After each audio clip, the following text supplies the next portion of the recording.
Buenos días, bienvenidos a todos. Ok, ahora sí, buenos días, bienvenidos a todos a esta última conferencia de la sesión de webinars organizada por la Escuela de Letras. Caso, María Di Muro, con la conferencia El Eros en la poesía de Safo. Primero queríamos agradecerles por haber participado en todas las sesiones, en todas las reuniones que hemos tenido a lo largo de este semestre y que estén muy pendientes para el próximo semestre porque vamos a volver con más webinars con temas muy interesantes. Vamos a empezar la conferencia con la profesora María y al finalizar la conferencia vamos a la sesión de preguntas. Tienen el botón de preguntas y respuestas para hacer las preguntas que deseen. Entonces, bienvenida a la profe María Di Muro, que ya está ahí, y vamos a comenzar entonces. Hola, buenos días. Muchísimas gracias, Yanira, por la presentación y gracias a todos los que se están conectando en este momento.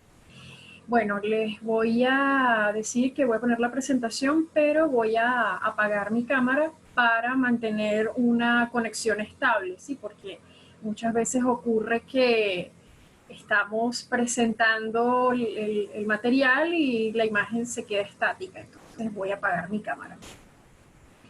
Bien.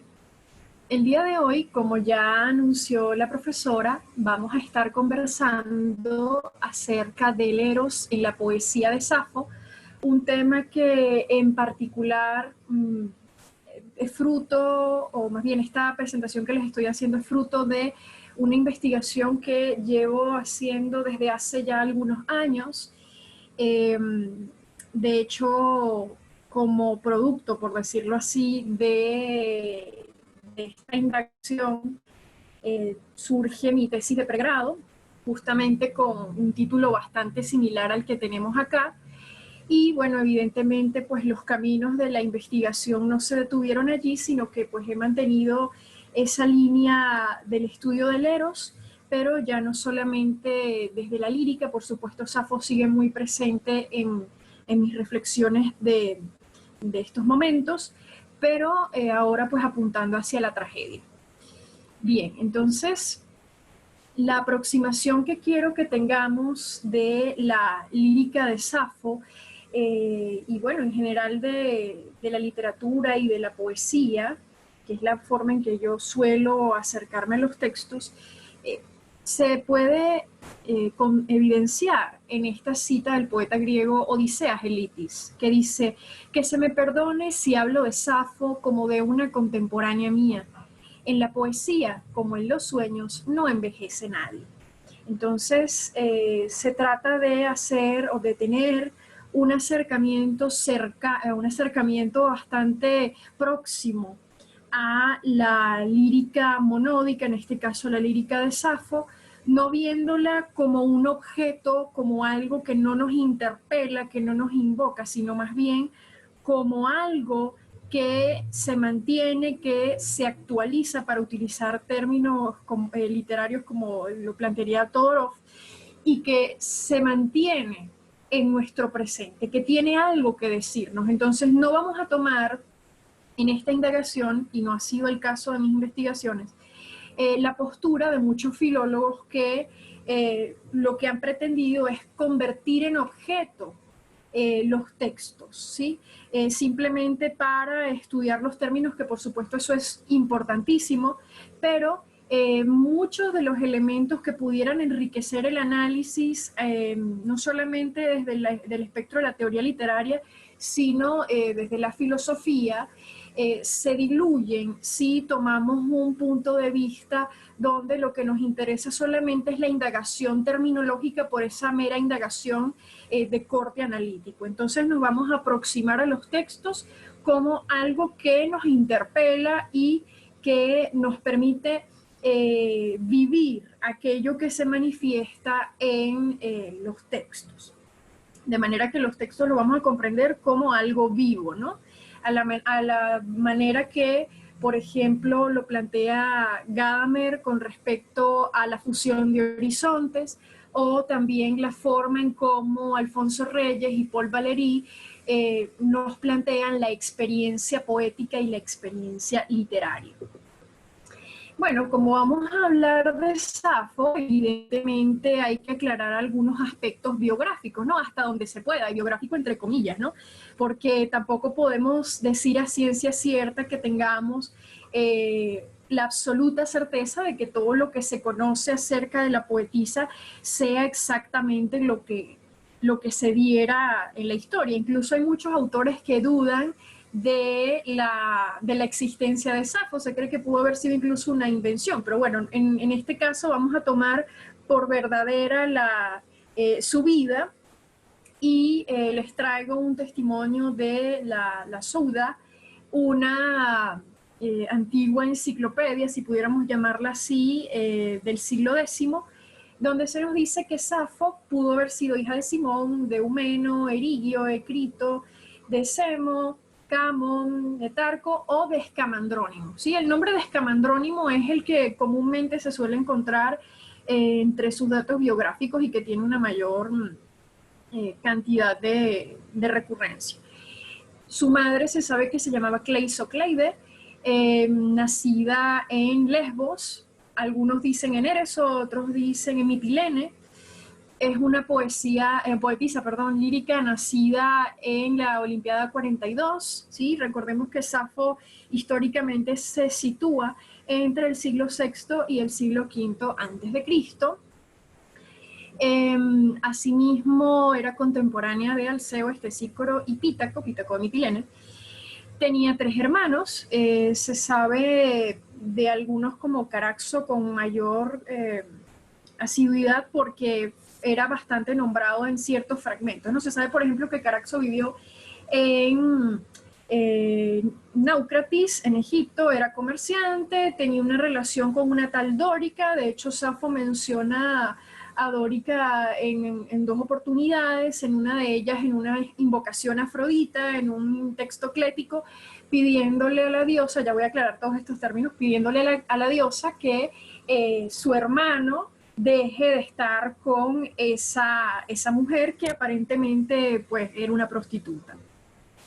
Se sabe que se casó con un tal Cércilas, que tuvo una hija que se llamó Cleis, a la cual pues le dedica también algunos fragmentos. También algo bastante conocido, y yo diría que de allí se desprenden una gran cantidad de historias, de leyendas sobre la figura de Safo, es que ella fue o presidió un Thíasos. Un Thíasos es una suerte de escuela, ¿sí? Entre comillas todo esto, a la que iban pues las señoritas de distintas partes de la Hélade. Así, por ejemplo, tenemos testimonio en sus propios textos de Anágora de Mileto, Gongila de Colofón, Eunica de Salamina, entre algunas de sus alumnas destacadas, por supuesto que no las únicas, pero son las que se mencionan en los fragmentos. Y pues bueno, ¿a qué iban estas chicas al Thíasos? Pues iban a aprender el arte del canto, de la danza y de la composición musical. También se sabe que recibían educación para el matrimonio. Entonces podemos pensar, sabiendo que en Grecia pues las chicas se casaban bastante jóvenes, entre 13 y 14 años, pues bueno, que alrededor de los 11 años, 10, 11 años, ya estaban acudiendo a los Thíasos, ¿no? Y a veces algunas pues se entretenían allí hasta los 15, 14, 15 años, que pues según lo que se sabe o lo poco que se sabe, se casaban y entonces pues formaban su familia. Bueno, en cuanto a qué se hacían esos Thíasos, además de lo que les acabo de comentar, hay muchísimas referencias o muchísimas invenciones acerca de la razón por la cual realmente las jóvenes se desenvolvían en ese ambiente, y también se suele vincular, sobre todo esta es la postura que tiene Plutarco, con un proceso iniciático en el cual las jovencitas formaban una alianza, una filia, ¿sí? De afecto con sus compañeras y con la maestra, ¿sí? De allí pudiese ser la razón por la cual pues, los textos de Safo tienen un profundo sentido erótico y por supuesto, pues ya ustedes sabrán, Safo es el principal referente cuando nos referimos a la homosexualidad femenina. Sin embargo, esta postura de Plutarco, que se mantuvo durante mucho tiempo y fue eh, una especie de respuesta hasta prácticamente bien avanzado el siglo XX, ha sido desmontada. ¿Por qué? Porque se ha dicho que, y justamente esto lo propone Plutarco para que lo sepan en la biografía de Licurgo, en una de sus vidas paralelas, se ha determinado que él sobrepuso una práctica muy común y abierta y súper conocida del rito iniciático de los jóvenes, ¿sí? de los mancebos, que efectivamente, como sabemos, pues se vinculaban con un hombre mucho mayor, tenían una relación bastante cercana y por supuesto eso tenía un fin iniciático. El fin iniciático era que el joven aprendiera todo lo necesario para poder formar parte de la sociedad, ¿no? Pero en el caso de las mujeres esto es muy confuso, no tenemos una prueba exacta de que los fiasos hayan tenido esa función.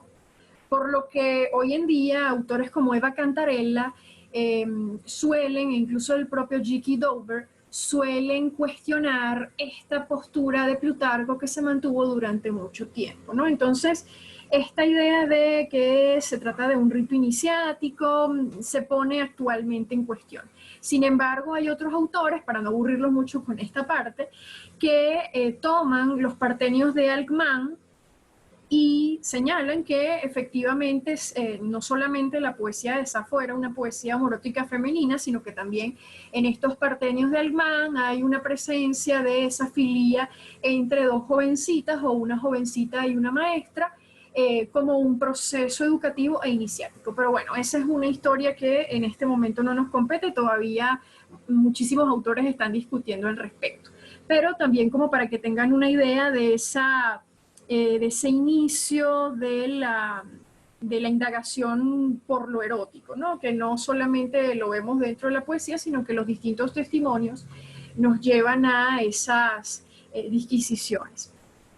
Tenemos también que Safo, según se sabe, escribió 9 libros de cantos líricos y fue la primera que descubrió el plectro. El plectro es una suerte de instrumento o de un objeto más bien que sirve para hacer sonar la lira y la cítara, ¿no? Lo que nosotros conoceríamos actualmente como las plumillas en el caso de las guitarras. Esto es una elucubración, no quiere decir que sea totalmente cierto. Escribió también epigramas, elegías, jambos y poesía monódica. Algo muy importante es que, claro, actualmente la cantidad de textos que pudo haber escrito Safo se han perdido. Contamos aproximadamente con casi 200 fragmentos, pero por supuesto no sabemos a ciencia cierta cómo pudieron haber estado distribuidos esos fragmentos en esos 9 libros. O sea, hay algunos intentos, algunos ensayos de estructuración, como por ejemplo lo que hace la profesora Eva María Voigt, el profesor Dill, el profesor Dennis Page, pero como tal no dejan de ser simplemente hipótesis. Por si acaso, que puede ser también una inquietud que sé que muchos pueden tener, no solo Safo fue la única figura femenina en la literatura griega, ¿no? O sea, que siempre suele decirse en los manuales e incluso en textos más concretos que Safo es la única mujer. No, eso es un error y evidentemente tenemos que desmentirlo. Existen otras poetisas, lo único es que no nos han llegado pues sus textos por completos. Tenemos algunos fragmentos y les puedo mencionar algunas. Tenemos a Corina, tenemos Telesila, Praxila, Cleobulina, Erina y Beo, ¿sí? De ellas, sobre todo, una que fue, bueno, todas fueron muy famosas en su tiempo, pero una que fue muy famosa a nivel, o prácticamente con el mismo nivel de Safo, fue Erina.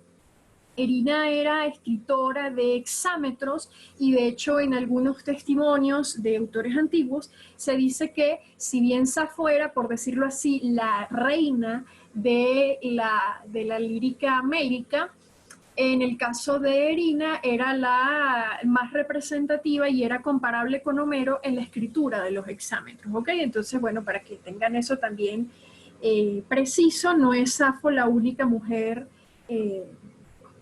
dentro de la literatura griega, sino que existen otras. Hay una antología muy buena, les recomiendo, del profesor Alberto Bernabé y la profesora Elena Rodríguez Somolinos, que se llama justamente Poetisas Griegas, y allí pues tienen algunos fragmentos, por supuesto está Safo, pero pues están las poetas que les acabo de mencionar y por supuesto luego del periodo helenístico y algunas poetisas romanas.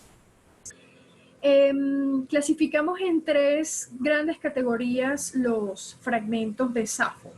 Una primera que sería conocida como los textos cléticos o próximos al carácter religioso. Allí, por ejemplo, tendríamos el famoso himno Afrodita.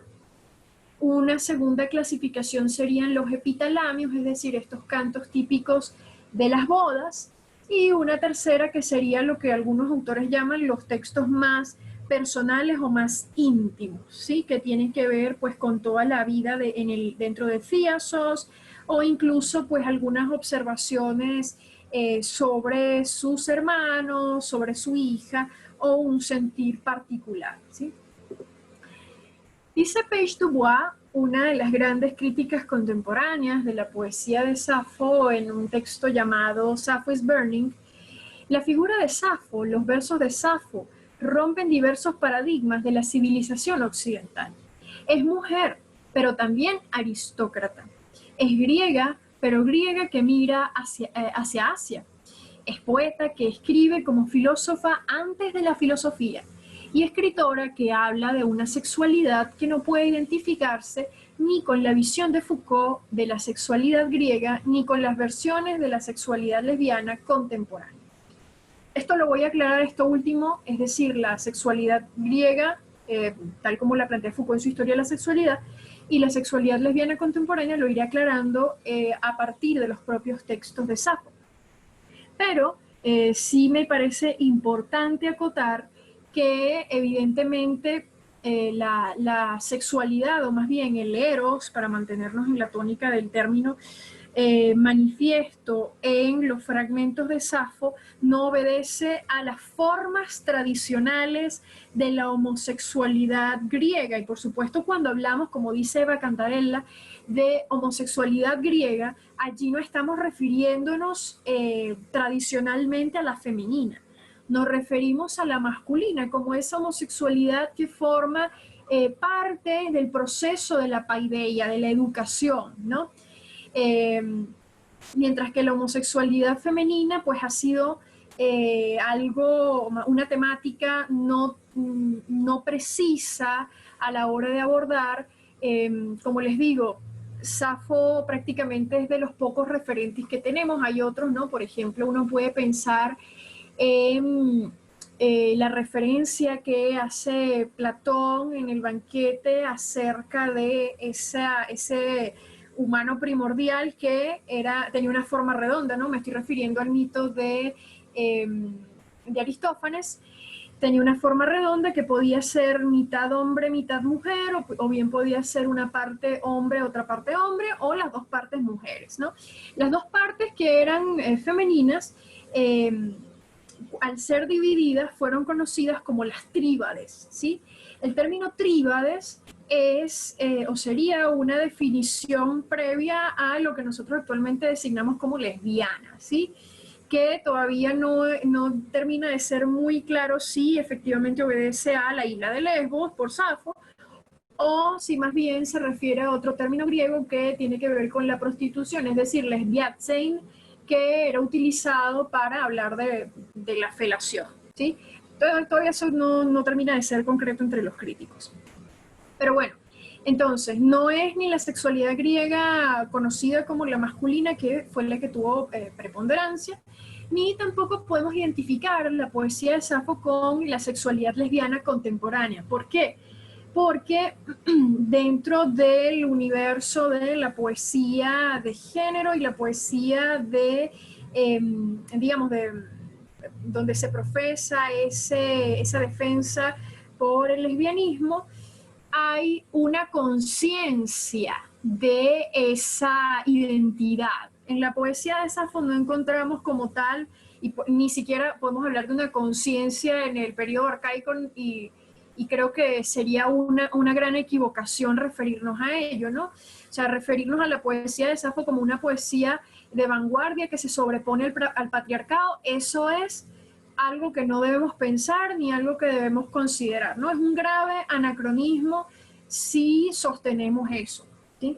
Y para hablar de poesía lésbica, bueno, puedo nombrarles 3 poetas: Rosa María Rafael, Audre Lorde, Adrienne Rich, que evidentemente dentro de sus poemas tienen una, como les decía, una conciencia de ser lesbiana, una defensa, de hecho sus textos son una provocación al sistema, una provocación a lo que dentro del feminismo llaman la imposición del patriarcado, ¿no?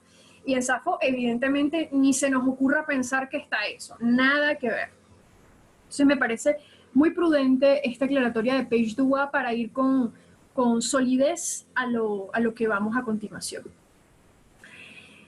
Evidentemente estamos hablando de Eros y no podemos dejar a un lado la mitología. Evidentemente Safo está o se enmarca en un contexto que no es completamente o no se ha consolidado por completo la polis, ¿no? Por tanto, evidentemente la cosmovisión y todo lo que existe y la manera como se comporta el ser humano de la Hélade está totalmente vinculado a la explicación mitológica, ¿no?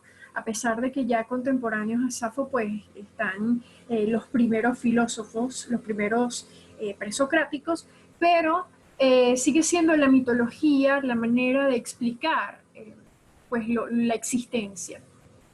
Y para ello pues les traigo algunas propuestas que nos ayudan a definir la noción del Eros y que posteriormente tendrá una fuerza importante en la lírica. En principio pues tenemos que en Teogonía Hesíodo nos refiere que Eros es de las primeras fuerzas vitales que están en el cosmos, y nos dice: por último, Eros, el más hermoso entre los dioses inmortales, que afloja los miembros y cautiva de todos los dioses y todos los hombres el corazón y la sensata voluntad en sus pechos, ¿no? Se nos dice que es esa fuerza que permite la generación. No quiero decir unifica, porque el poder unificador del Eros se debe a una segunda mirada, a una segunda conformación de esta noción dentro de la mitología. Por eso no he dicho unificación.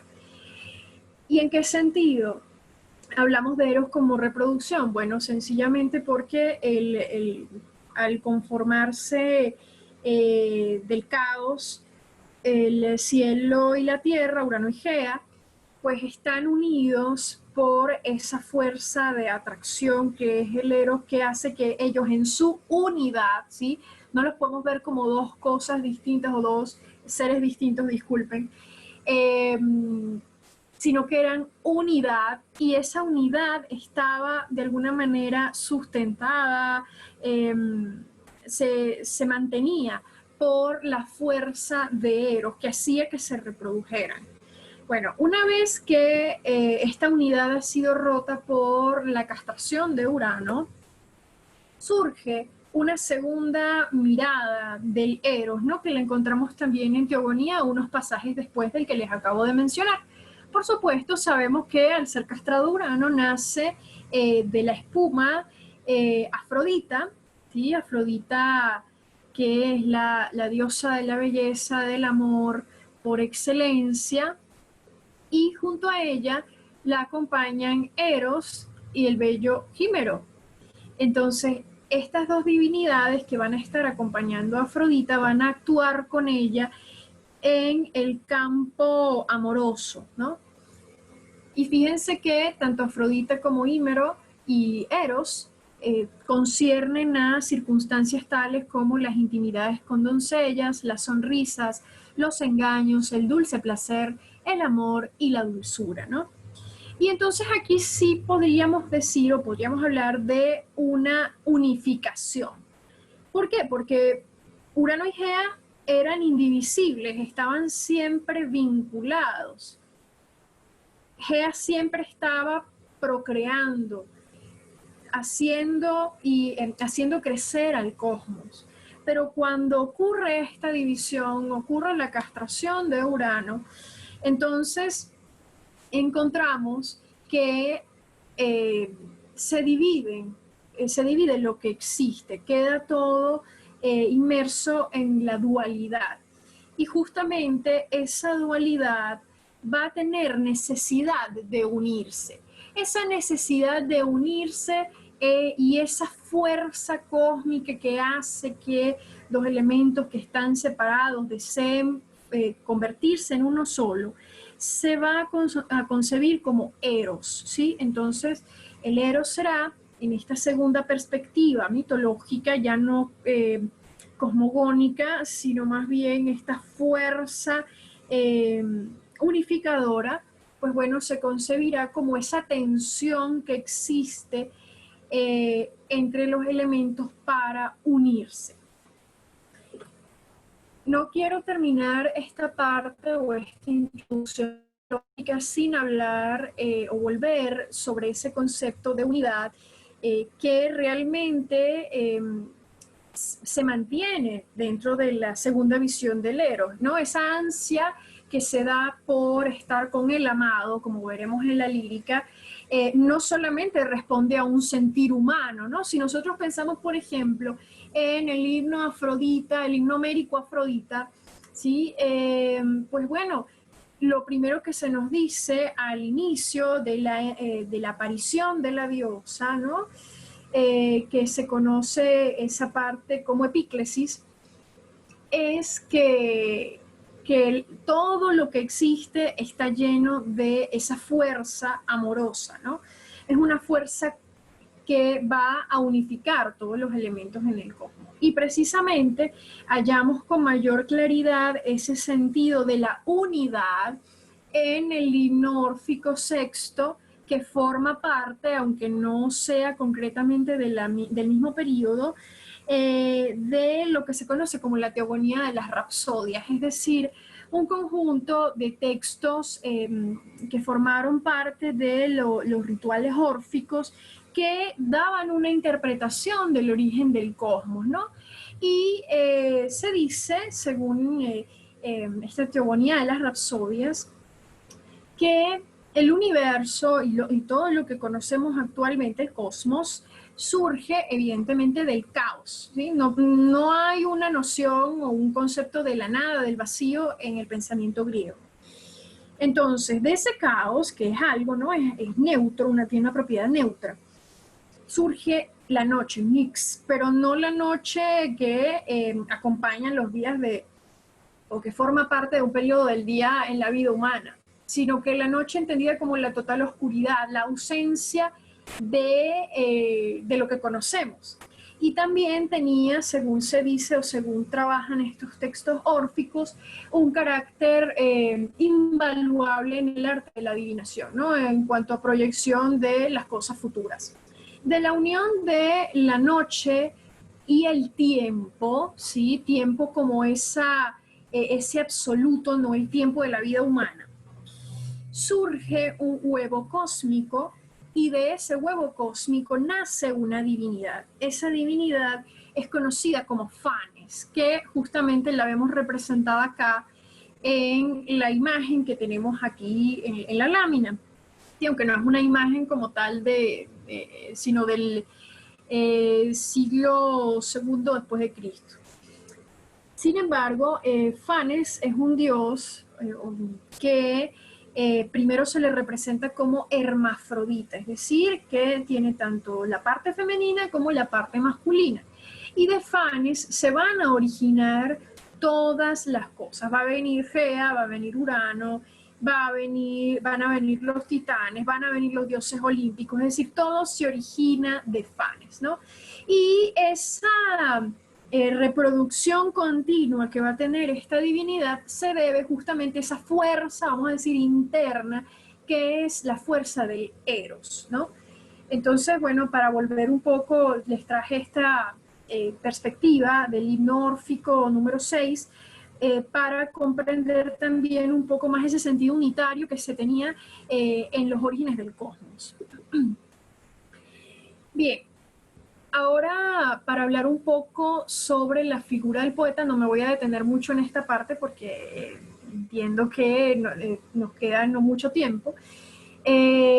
Sí quiero aclarar algo, sobre todo aquellos que no estudian letras, porque mis alumnos de letras, que sé que algunos me están escuchando, pues ya esto lo tienen bastante claro, pero el poeta griego evidentemente no lo podemos concebir como actualmente concebimos la figura del poeta, del artista, sino que hay que tener en cuenta tres elementos. El poeta griego es un sabio, es decir, es un educador. Al mismo tiempo es un terapeutes, es decir, una suerte de médico o sacerdote que va a purificar a la sociedad, y al mismo tiempo es un enfeón, es decir, está lleno de dioses. Entonces, el poeta no va a componer, y aquí todavía en el periodo del siglo VI hablar de poeta es un tanto anacrónico porque el término surge en el siglo V antes de Cristo.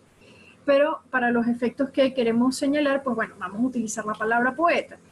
Entonces el poeta no escribe por un sentir particular, no escribe o no compone mejor por una vocación, un deseo personal, ¿sí?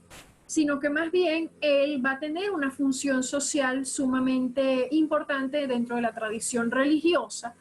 De hecho, sus palabras no le van a pertenecer, ¿no? O sea, como nosotros decimos, bueno, yo escribí esto. No, el poeta antiguo no tiene esa misma percepción del texto o de su creación, sino que más bien se sabe o se tiene, por cierto, que son los dioses los que han intervenido, en este caso las musas, para que esas palabras brotaran del ánimo del poeta, ¿no? Entonces hay que tener eso muy claro.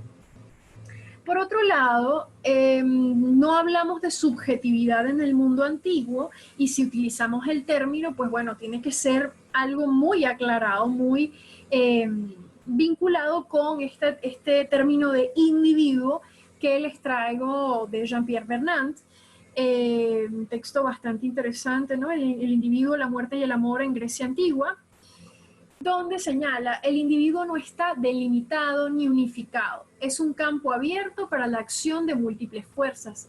En especial, esa experiencia aparece orientada hacia el exterior más que hacia el interior. La introspección no existe, más bien todo es extroversión. Entonces no podemos hablar de conciencia, como les decía hace un rato, no podemos hablar de interioridad, no podemos hablar de sujeto, ¿sí? Sino que más bien hablamos de individuo para, bueno, de delimitar que, bueno, una persona es una persona, tiene un nombre concreto, ¿no?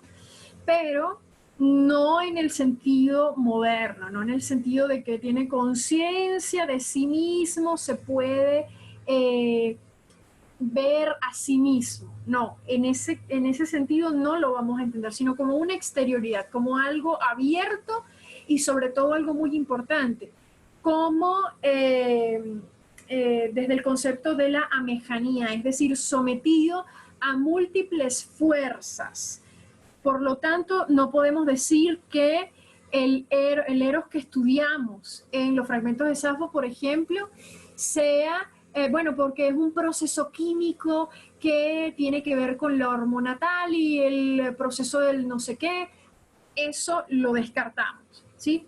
Tiene más bien que ver con una intervención divina. Por tanto, cuando hablamos del eros, y así también, bueno, cuando hablamos del arte de la adivinación, del arte poético, de la embriaguez, nos estamos refiriendo a una acción que acontece en un individuo, en estos términos de Bernard, que está siendo sometido, subyugado por una divinidad, ¿sí? Pero no que tiene que ver con, bueno, porque él tiene un trastorno psicológico, no, esas explicaciones no entran en este contexto. Sería una gran falta de respeto si pensamos estas obras desde esa mirada. Luego Werner Jaeger nos habla de algo muy interesante que se da en el marco de la lírica, es decir, la mención del yo, ¿sí? El yo lírico, que es algo que, según nos dicen, Arquíloco es de los primeros poetas en enunciar ese yo lírico, pero ese yo no habla en nombre totalmente propio, ¿sí? O sea, la manera como el sujeto moderno puede decir yo, desde la conciencia del pensamiento, desde la conciencia de su ser, de un estar en un tiempo, sino que vamos a leer a Werner Jaeger. El yo se halla para los griegos en íntima y viva conexión con la totalidad del mundo circundante, con la naturaleza y con la sociedad humana, no separado y aislado. Las manifestaciones de la individualidad no son nunca exclusivamente subjetivas, ¿no? Entonces, y allí Werner Jaeger toma un pasaje de Nietzsche en El origen de la tragedia, donde Arquíloco, al decir yo, no está como tal revelándonos un dolor particularísimo, sino que más bien Arquíloco, por poner el caso del primer poeta en enunciar el yo, está participando en una vivencia religiosa. Y aquí es el otro punto que quiero aclarar respecto a esta poesía. No es una poesía desvinculada de la polis, en primer lugar, ni tampoco es desvinculada desde de la religión, mejor dicho. Entonces, esos límites entre literatura, filosofía, religión, eso queda fuera de este tipo de discusiones. Aquí todo es unitario. Entonces, de modo que cuando Arquíloco enuncia Eros me traspasa o yo soy vencido por una fuerte pasión, no está hablando absolutamente de nombre de un sujeto particular que nada más está viviendo eso, sino que está universalizando esa vivencia en lo poético, ¿sí? Y entonces aquí entra la noción de mímesis. Es decir, la mímesis es un concepto religioso que luego, bueno, tomará Aristóteles en la poética, pero no vamos por ahí. Es un concepto religioso desde el cual se hace presente en la enunciación aquello, o en el momento de la enunciación, aquello que está siendo enunciado. Es decir, en el momento en que Safo, o mejor dicho, el fragmento de Safo invoca a Afrodita, como ya lo veremos, no es algo que queda relegado en el pasado, sino es algo que se trae al presente y se vive. Afrodita efectivamente aparece en esa experiencia, en esa vivencia poética del fragmento, ¿sí? Puede sonar un poco abstracto, pero quiero que se entienda que no vamos a leer estos textos si nos queremos acercar realmente a su sentido.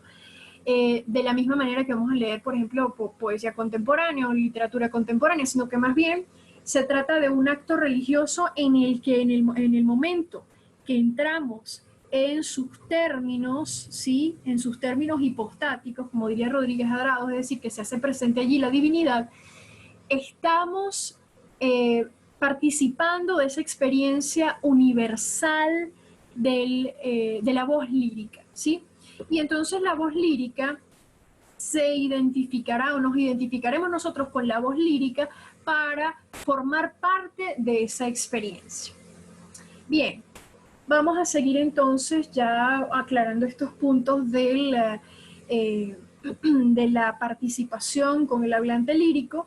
Pues bueno, la noción del eros ya propiamente en la lírica. Dice Francisco Rodríguez Adrados: todo amor, el de hombre-mujer, el de hombre y hombre, el de mujer y mujer, es concebido por los griegos y sus poetas de igual manera, como una atracción casi automática, de base divina y cósmica, que experimenta el individuo hacia otro.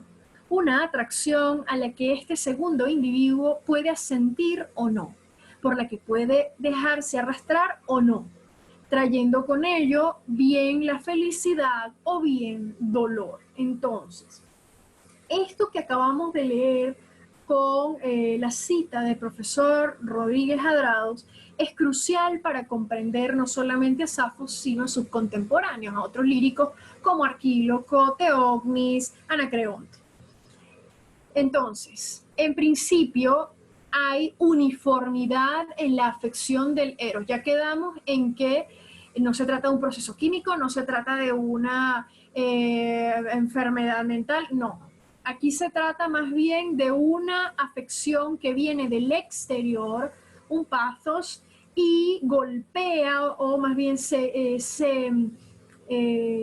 irrumpe en la experiencia de quien es afectado. Y puede ser o bien un hombre que lo siente por una mujer, o un hombre por otro hombre, una mujer por otra mujer. Es igual, Eros actúa de la misma manera en todos los casos. Hay autores que dicen que no, por ejemplo, Julia Sisa plantea que, bueno, el Eros femenino es distinto del Eros masculino porque actúa de una manera diferente, ella da sus razones, pero al menos desde nuestro caso, vamos a seguir a Rodríguez Adrados desde la postura de que el Eros afecta por igual a hombre y mujer, ya sea por una preferencia del mismo homosexual, una preferencia heterosexual, es igual, Eros afecta de la misma manera, causa o bien felicidad o bien dolor. Y entonces allí con esa última línea de la cita del profesor Rodríguez Adrados, quisiera brevemente aclararles un aspecto que, bueno, no tendría sentido que lo dejáramos en lo que les voy a decir porque es muchísimo más amplio, pero para que tengan una idea. Existen dos tradiciones eróticas fundamentales en la lírica popular griega, ¿sí?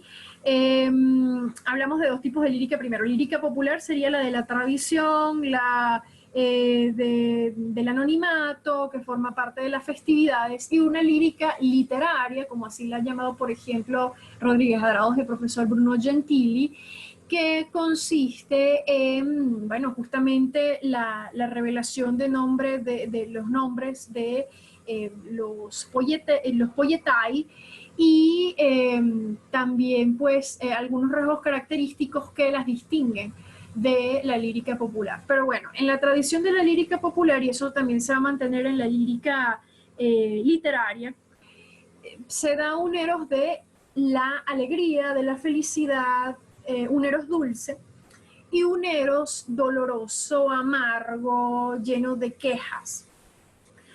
Esa primera tendencia, el de la felicidad, la encontramos sobre todo en los cantos de bodas, es decir, los epitalamios.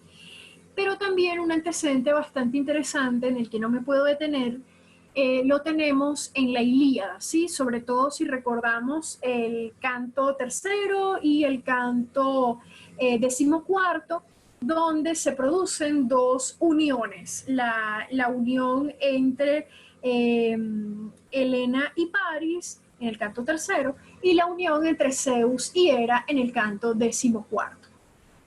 ¿Qué es lo que tienen en común los epitalamios y la unión de Zeus y Hera? Bueno, en principio tienen un fin muy claro, es decir, la relación sexual, la unión, lo que se llamaría ritualmente el hieros gamos, es decir, la unión sagrada, que evoca precisamente la unión de los dioses como propiciación del bienestar de una comunidad, ¿no? Entonces, en la lírica literaria tenemos exponentes de este estilo, o por ejemplo los cantos corales de Alcmán, Íbico, tenemos los propios epitalamios de Safo, ¿no? En ellos hay una abundancia de halagos al hombre, que será pues el futuro esposo, a la mujer, Se habla o siempre se tiene en consideración un campo florido, de la abundancia. eh, Ocurre lo que se llaman los agones o las discusiones agonales, que posteriormente, sobre todo en la comedia, tendrán bastante resonancia. Y pues, como les digo, la finalidad de este tipo de cantos es propiciar, o más bien no propiciar, sino acompañar la relación matrimonial, la unión, ¿no? Sobre todo los epitalámios acompañan todo el rito nupcial. Primero se comienza con unos cantos dedicados al himen, los himenaioi. Luego pues los cantos dedicados al novio, a la futura esposa, luego los cantos que acompañan propiamente el acto sexual. Y al día siguiente se decía que también, claro, no tenemos suficientes testimonios, pero se decía que se acompañaba nuevamente a los esposos tras esa primera noche juntos para la nueva vida con una suerte de serenata. Bien, la segunda tradición es la tradición dolorosa, que viene de los motivos trenéticos, es decir, los motivos fúnebres que se manifestaban en fiestas populares como las jacintias, las adonias, y tienen motivos mitológicos bastante frecuentes, como el tópico de las mujeres abandonadas, ¿no? Un caso bastante común, o un caso bastante sonado, el abandono de Ariadna de parte de Teseo. Pero también hay otros mitos, no puedo comentarles por el tiempo de qué se trataban, pero el mito de Calice, Harpálice, Radine, etcétera, que van a tener una fuerte influencia dentro de la lírica literaria. Entonces, bueno, algunos ejemplos de autores contemporáneos a Safo, por ejemplo, de Arquíloco, tal ansia de amor, ¿sí? Filotetos eros, les traigo los términos en griego porque resulta interesante que esa ansia es, bueno, el eros deseando al eros mismo. Me envolvió el corazón y densa niebla derramó sobre mis ojos, robando de mi pecho el suave sentido, ¿no? Entonces, evidentemente, allí encontramos cristalizado el momento en el que Eros irrumpe y, como se le suele decir desde Teogonía con Hesíodo, Eros lisímeles, es decir, Eros el que disuelve, el que debilita los miembros. Luego tenemos Anacreonte, 2 fragmentos: amo y no amo, enloquezco y no enloquezco. A Cleóbulo yo amo, por Cleóbulo enloquezco, de Cleóbulo ando prendado, ¿no? El estado de confusión entonces que introduce la fuerza del Eros. También, disculpen que vaya tan rápido, pero ya debería ir llegando a Safo. Teognis de Mégara, que con sus elegías dedica a Cirno, pues algunas reflexiones acerca del amor, del Eros, y le dicen un punto: pero tú, con corazón furioso y altanero, huyes, pues posees la índole cruel del Milano. Vamos, quédate quieto y concédeme tus favores. Ya no poseerás por mucho tiempo el don de Afrodita, la coronada de violetas. Entonces, un tema muy típico también de la lírica de corte trenético es el dolor por el abandono, la ausencia, la muerte del amado, ¿no? Que era muy típico de las adonias, que van a manifestarse en un constante quejido por parte del hablante lírico. Y luego Teognis nos dice: amargo y dulce, amable y cruel, es el amor para los jóvenes, oh Cirno, hasta que es satisfecho, porque si se logra satisfacerlo, se convierte en dulce, mientras que si no se logra, a pesar de intentarlo, es esta la desgracia más dolorosa de todas. Justamente Teognis, en este pasaje de las elegías, logra condensar esas dos tendencias del Eros antiguo, es decir, ese Eros amargo, que por una parte puede ser amargo si no se satisface el deseo, pero es dulce si se logra satisfacerlo, ¿no? Y entonces, a partir de estas dos posturas, llegamos a la poesía de Safo. Safo fue la única, nos dice Himerio, entre las mujeres que con su lira mostró amor a lo bello, y por ello consagró a Afrodita y a los amores toda su poesía. y tomó como pretexto de sus canciones la belleza y los encantos de una joven. Y entonces esas dos tradiciones de lo amargo, lo dulce, se van a reunir en la poesía de Safo. Es bueno aclararles antes de seguir que el erotismo griego no se da en la retroalimentación o en la correspondencia, sino que tenemos tres figuras, como diría Anne Carson. Tenemos la figura de un amante, ¿sí? Un erastés, tenemos un amado, erómenos, que tiene esa condición pasiva de, bueno, tiene todas las virtudes para enamorar al amante, pero él no hace nada, sino que es el amante el que lo busca, lo persigue. El erómenos le puede huir, que es lo que ocurre sobre todo en los motivos de la lírica. Y, por supuesto, un tercer elemento que es la divinidad que interviene, ¿sí? O sea, no podemos concebir en la Grecia antigua la presencia de la relación amorosa, del deseo, sin los favores de Eros y Afrodita. Bueno, favores sí son agradables, pero grandes desgracias sí más bien corresponde a una gran amargura, ¿no? Entonces, ese hablante lírico que nos vamos a encontrar en estos fragmentos, no solo en Safo, los que acabamos de leer también, es un hablante lírico que hace las veces de amante, ¿sí? Ese es un amante que está constantemente en búsqueda, en deseo de su amado, ese deseo que lo lacera, lo lastima, que se convierte en una herida que hasta cierto punto lo lleva al deseo de la muerte o a la consecución del suicidio. Y es muy importante también tomar en consideración que ese hablante lírico, como lo define Claude Calam, es un narrador locutor. ¿En qué sentido? No narrador, vamos, desde la perspectiva de la novela, ¿no? Y quiero que eso lo descartemos. Sino narrador en el sentido que tiene la potestad, o más bien no la potestad, la posibilidad que le da la fuerza del Eros, y esto solo ocurre si está poseído de la divinidad, de poder contar, poder decir en el texto lo que está viviendo en el momento. Recuerden lo que les decía de ese presente continuo de la lírica, pero al mismo tiempo puede contar lo que le está pasando, o sea, puede haber esa dislocación, y es una dislocación que solo es permitida a través del influjo de la divinidad, donde al mismo tiempo el amante puede sentirse en esa necesidad constante del deseo, pero a su vez puede contar su deseo. Entonces, en este fragmento de Safo, el 137b, se propone, desde la perspectiva en que quiero plantearlo, una poética del Eros. ¿En qué sentido? Vamos a leerlo juntos. Eros de nuevo, embriagador, me arrastra, dulce amarga, irresistible bestezuela. Aquí encontramos varias cosas en estos dos versos.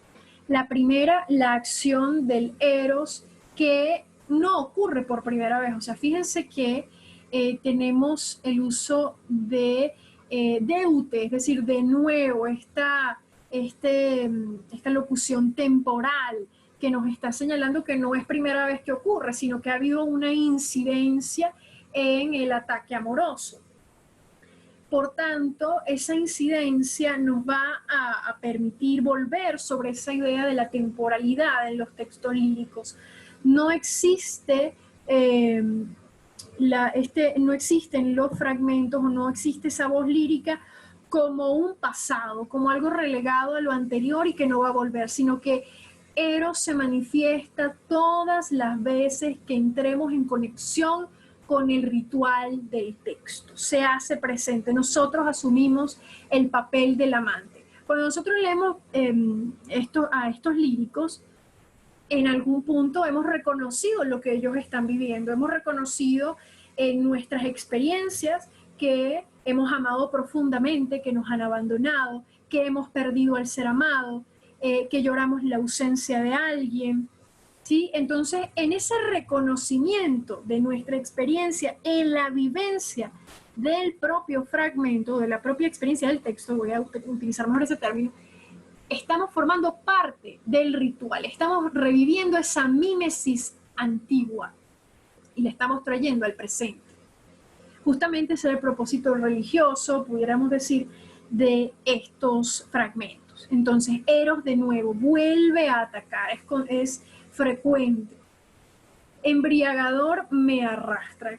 Utiliza aquí Lisíbeles, el término ya de la lírica popular, y que también pues lo hemos visto en Arquíloco, lo hemos visto en el propio Hesíodo, es decir, el que disuelve, el que embriaga, el que debilita los miembros, el que hace que se pierda el control de las facultades, me arrastra. Entonces el hablante lírico queda sin la posibilidad de maniobrar, de pelear, de tratar de zafarse. Le es imposible separarse del poder de la divinidad que lo subyuga.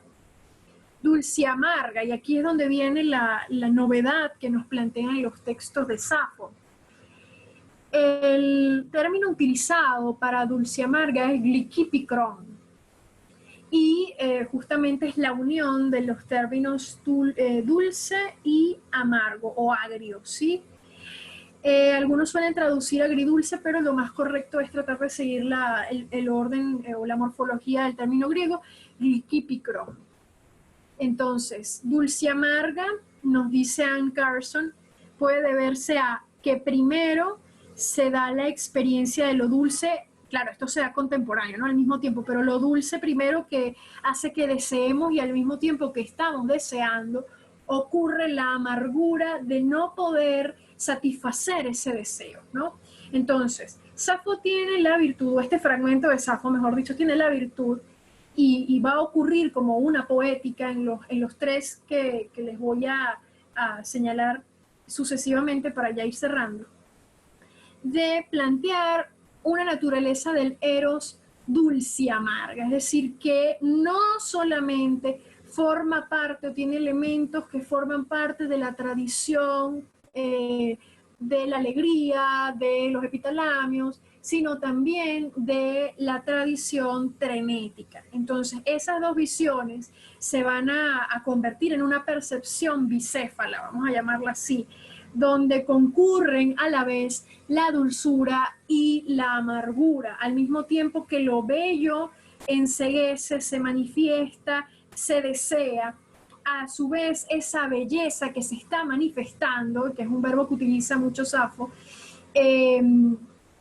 pues bueno, deslumbra de tal manera y no puede ser satisfecho ese deseo que ocurre en la percepción del hablante lírico un gran dolor, ¿sí?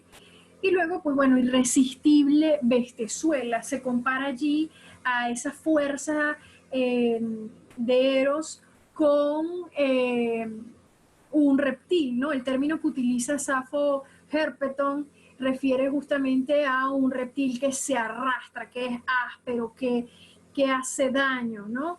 Y que al mismo tiempo es irresistible. Entonces, dentro del propio fragmento del Eros dulce amargo, encontramos la propia esencia de la poética, al mismo tiempo que es embriagador, arrastra un acto violento, pero al mismo tiempo que es irresistible, que encanta, que hechiza, es también un reptil que hace daño. Eso lo veremos entonces en el fragmento número 1, que es el himno Afrodita, que voy a leer rápidamente. Lástima, de verdad que me parece que una falta de respeto incluso, pero el tiempo apremia. Entonces, inmortal Afrodita, la del trono pintado, la hija de Zeus, tejedora de engaños, te lo ruego, no a mí, no me sometas a penas ni angustias el ánimo, diosa, pero acude aquí si alguna vez en otro tiempo, al escuchar de lejos mi voz la llamada, la has atendido, y dejando la áurea morada paterna, viniste, tras aprestar tu carro. Te conducían lindos tus veloces gorriones sobre la tierra oscura, batiendo en raudo ritmo sus alas desde el cielo cruzaron el éter y al instante llegaron. Y tú, oh feliz diosa, mostrando tu sonrisa en el rostro inmortal, me preguntabas qué de nuevo sufría y a qué de nuevo te invocaba y qué con tanto empeño a conseguir deseaba en mi alocado corazón. ¿A quién esta vez voy a atraer, oh querida, a tu amor? ¿Quién ahora, ay Safo, te agravia? Pues si ahora te huye, pronto va a perseguirte. Si regalos no aceptaba, ahora va a darlos. Y si no te quería, enseguida va a amarte, aunque ella se resista. Acúdeme también ahora y líbrame ya de mis terribles congojas. Cúmpleme que logre cuanto mi ánimo ansía y sé en esta guerra tú misma mi aliada.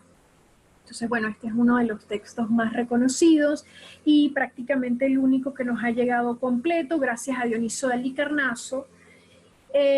Y allí, sencillamente, autores como Page and Plink dicen que se trata de un texto eclético que, por supuesto, toma elementos de la religión tradicional, de los himnos tradicionales, ¿no? Cuando hablamos de texto eclético, hablamos de textos de invocación.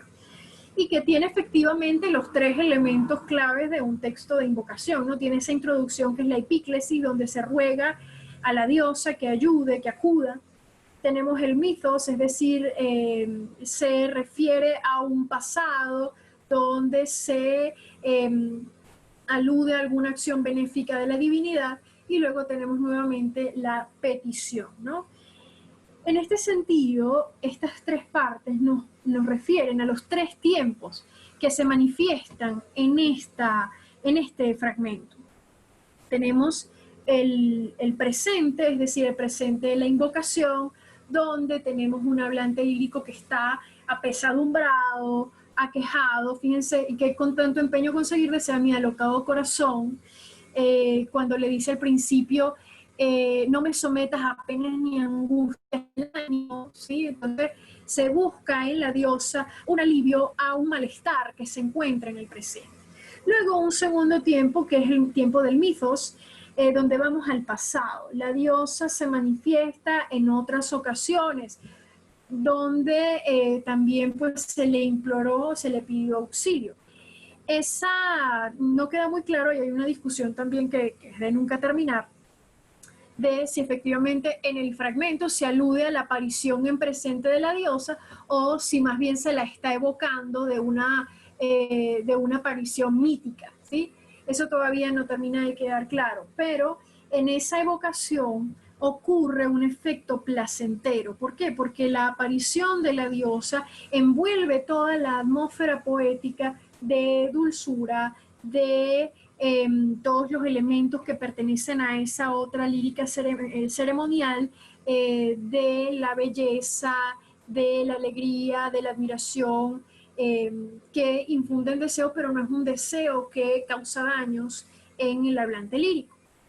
Y luego tenemos entonces un tiempo futuro, ¿no? Donde la propia diosa parece enunciar lo que algunos conocen como la justicia amorosa, ¿no? Esa justicia amorosa que dice, voy a leer, pues si ahora te huye, pronto va a perseguirte, si regalos no aceptaba, ahora va a darlos, y si no te quería, enseguida va a amarte. Es decir, que necesariamente por los favores de la diosa va a ocurrir a futuro ese deseo, se va a dar esa cumplimentación del deseo, donde el dolor se verá mitigado, ¿no? Entonces cierra nuevamente pidiéndole que sea su aliada en esta guerra que es justamente la guerra de lo amoroso.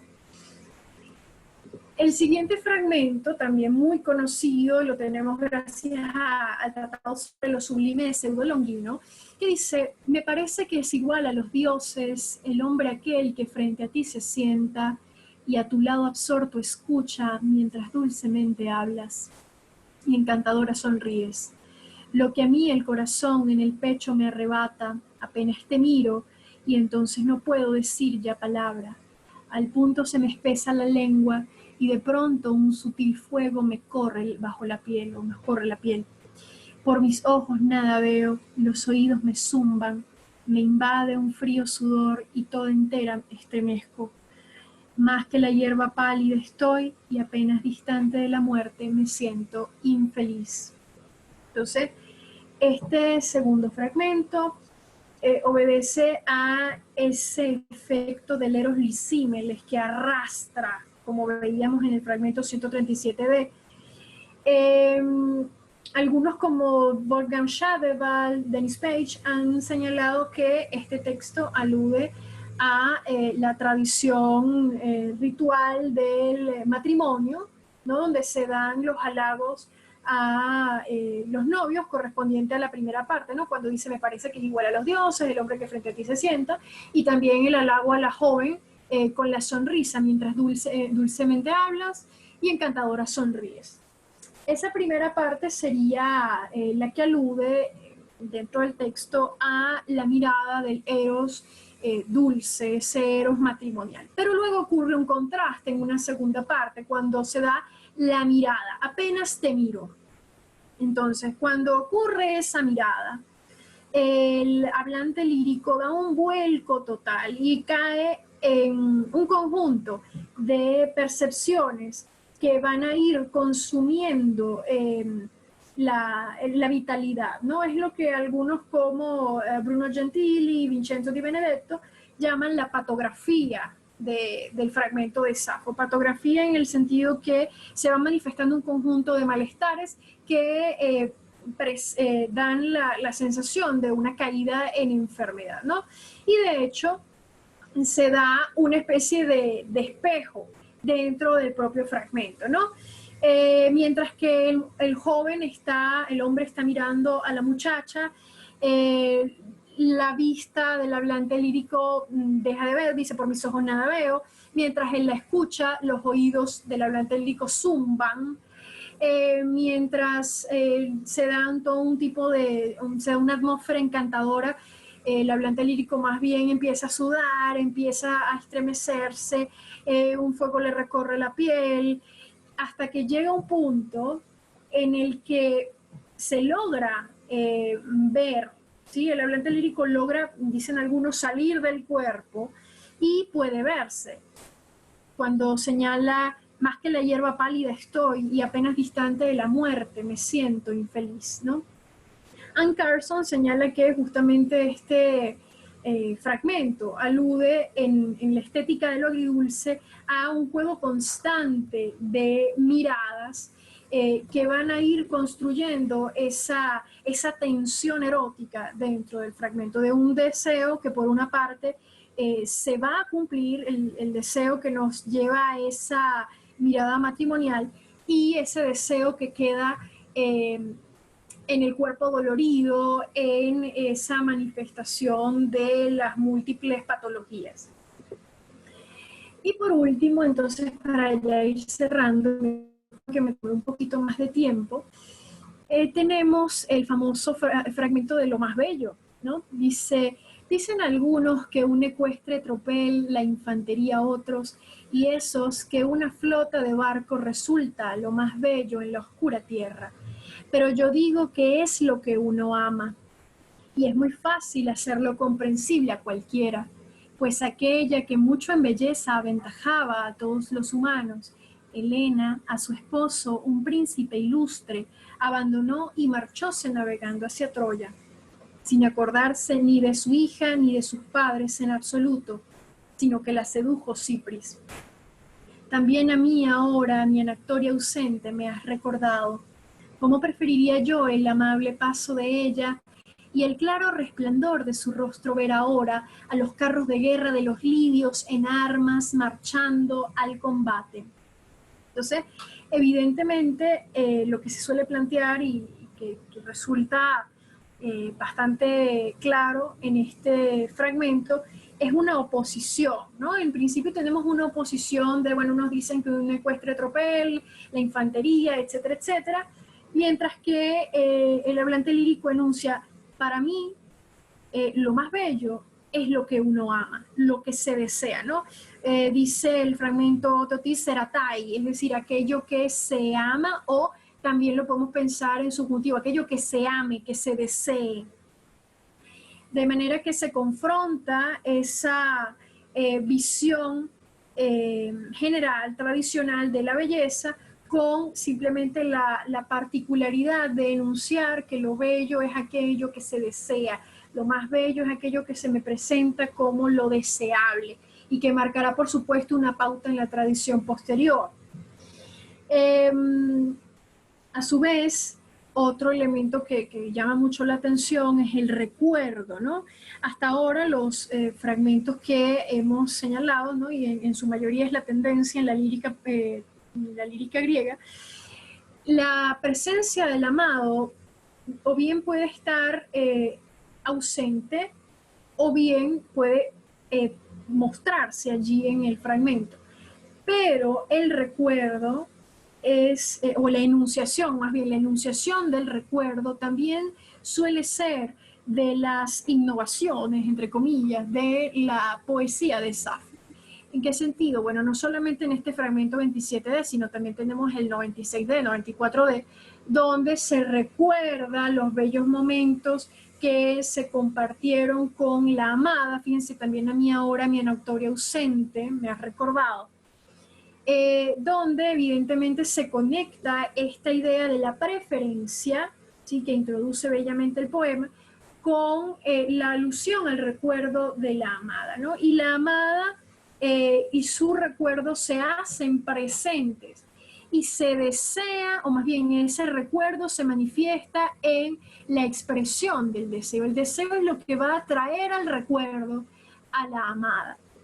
Y la amada presentada como ese resplandor, ¿no? Ese resplandor y ese amable paso, ese paso que se desea, ese paso como esa vitalidad que se trata de traer al presente, ¿no? De tal manera que en este fragmento donde se nos dice que lo más bello es lo que se ama, queda en evidencia que lo más bello en este caso es Anactoria. Anactoria como esa amada que en su vitalismo, en el recuerdo, va a hacerse presente pues en el fragmento o en la experiencia erótica del fragmento. Bien, entonces pudiera seguir, pero entiendo que el tiempo es poco, entonces voy a dejar... Ya se nos acaba el tiempo. Bueno, pero igual sí, no sé, si tienen alguna pregunta, todavía tenemos unos minuticos, disculpen de verdad, pero creo que se hizo un esfuerzo importante por, digamos, por plantear lo esencial, ¿no? Entonces no sé si alguien tiene alguna pregunta. Si no, Gracias a la profesora María. Tenemos por esa excelente charla sobre Eros, el amor en la poesía griega y en la poesía de Safo. Y tenemos unos 7 minutos más o menos, yo creo. 7, bueno, 5 minutos para alguna pregunta, si hay alguna pregunta. exacto. Si alguien quiere hacer algún comentario. Disculpen si en algunos momentos fui corriendo, pero bueno, había que ir con el tiempo. A veces se hace muy corto.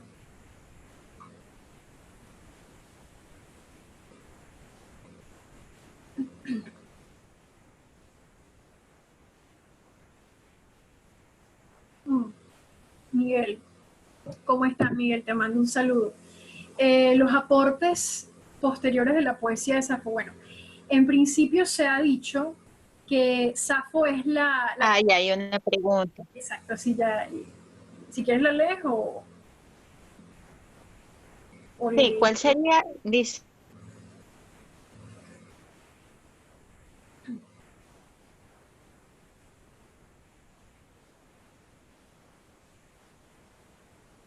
a ver, te perdí, Yanira.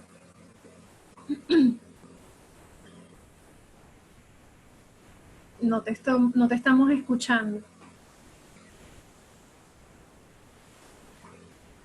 Bueno, en todo caso paso a contestarle a Miguel. Leo la pregunta: ¿cuál sería a rasgos generales los aportes de Safo a la tradición posterior? Bueno, Miguel, como te estaba comentando, la lírica de Safo para muchísimos autores por la tradición posterior. Okay. Como comentaba, la lírica de Safo pues se ha convertido en el origen del amor de Occidente, ¿no?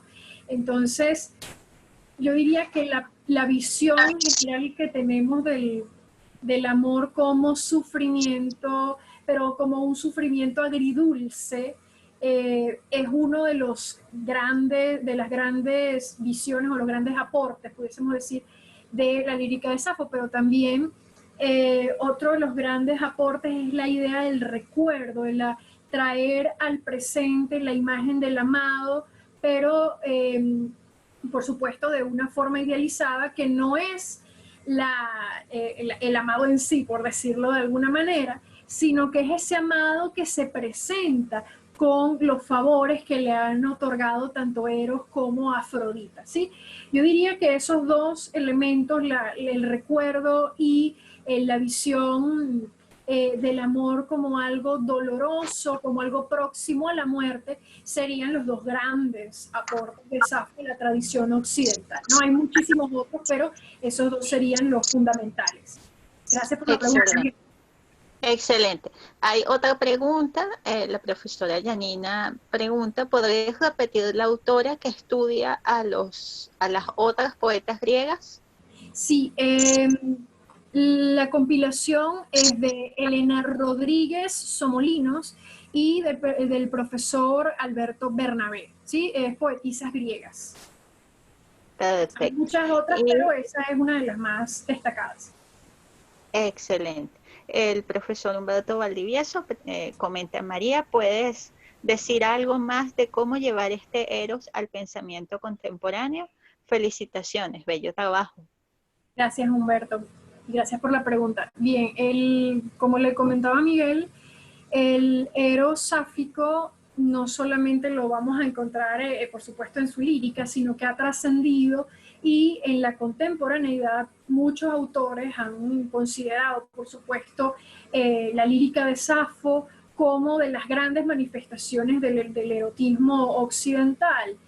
Sin ir muy lejos, también podemos encontrar una fuerte impronta en la poesía de Giacomo Leopardi, incluso el propio Baudelaire también pues tiene un poema muy bonito llamado Lesbos. Pero dentro de la visión contemporánea se mantiene mucho esa percepción del eros agridulce, es decir, no solamente como ese amor destinado, o esa visión del amor destinada propiamente a la reproducción, como lo dirá Georges Bataille, ¿no? La distinción, o el propio Octavio Paz, la distinción entre sexualidad y erotismo, que no tiene, o el erotismo se aleja de la noción concreta de la reproducción, sino más bien de ese deseo que efectivamente, y ahí toman ideas del pensamiento platónico, o bien puede ser un camino para la sabiduría, o bien también puede quedarse en ese plano de lo corporal, ¿no? Actualmente sabemos que hay interesantes trabajos dentro de la pintura, de la fotografía, del erotismo, ¿no? Por ejemplo, el caso de Mapplethorpe, donde no se hace explícita la imagen, por ejemplo, de las partes del cuerpo, sino que es de forma velada, y eso ocasiona en el espectador una tensión, ¿no? Y justamente como dirá el propio Bataille, Eros es una tensión que se da entre el amante y el objeto deseado, ¿no? Una tensión que puede implicar la posesión o la necesidad de posesión, porque evidentemente sentimos Eros ante la ausencia de lo amado, pero también puede implicar una gran tensión con respecto al propio cuerpo, ¿no? En lo contemporáneo. En lo contemporáneo ya hay un trabajo mucho más profundo con respecto a la interioridad, con respecto al propio conocimiento del cuerpo, ¿no? Que eso también es una de las tendencias, por ejemplo, si nos vamos como les decía, la poesía lésbica contemporánea, si pensamos en Rosa María Rafiel, por ejemplo, o pensamos también en Adrienne Rich, el trabajo del cuerpo va a ser algo fundamental dentro de la concepción de la homoerótica y dentro de la concepción también del propio cuerpo identificándose en las preferencias sexuales.